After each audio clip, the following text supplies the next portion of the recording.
Hello మామ అందరు ఎట్లున్నారు? మావన్ బర్త్‌డే ఉందని జెప్పేసి దుబ్బాక వెంకటేశ్వర స్వామి టెంపుల్‌కైతే వెళ్దామని జెప్పేసి అయితే రెడీ అయితే వీళ్ళ ఇంటికైతే వెళ్ళిపోయినా. వీడేమో ఫోన్ పట్టుకొనైతే ఇంకా టైమ్ పాస్ చేస్తున్నాడు. లేట్ అయితుందిరా అయ్యా అంటే. మావోడైతే వచ్చేసిండు. నలుగురం కలిసి అయితే గుడికైతే స్టార్ట్ అయిపోయినాం. ఎండైతే సంపి సంపి కొడుతుందని జెప్పేసి అయితే మేము గూడా బండ్లను సంపి సంపి కొట్టినాము. ఇక మామ బండ్లయితే పెట్రోల్ అని చెప్పేసి అయితే పెట్రోల్ కొట్టించుకుందామంటే బంక్షన్ అయితే క్లోజ్ ఉండే. గీడొక్క దగ్గర అయితే ఓపెన్ ఉండే మామ. పెట్రోల్ కొట్టించుకొని అయితే గుడి దగ్గరికైతే వెళ్ళిపోయినాం. పక్కనైతే బండయితే పార్కింగ్ చేసి అయితే పక్కన కొబ్బరికాయ తీసుకొని బొట్టు పెట్టించుకొని అయితే లోపలికైతే వెళ్ళినాము.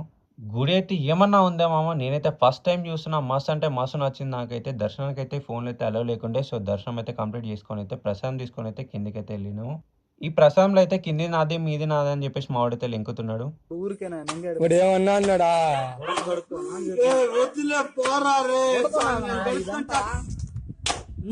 అక్కడైతే పులిహోర లడ్డు అయితే తీసుకొని అయితే పక్కన పార్క్‌లో అయితే మస్తుంది మామ. ఆడైతే కూర్చొని అయితే తిన్నాము. మావాడైతే పిల్లల్ని ఎత్తుకోవటం లెక్క అయితే చూస్తున్నాడు. తిన్న తర్వాత అయితే అట్లా తిరిగినాము. మస్తుంది గుడి అయితే. నాకైతే మస్తు నచ్చింది మామ. ఈ వీడియో అయితే గింతే మామ. మళ్ళీ వస్తా. Bye bye.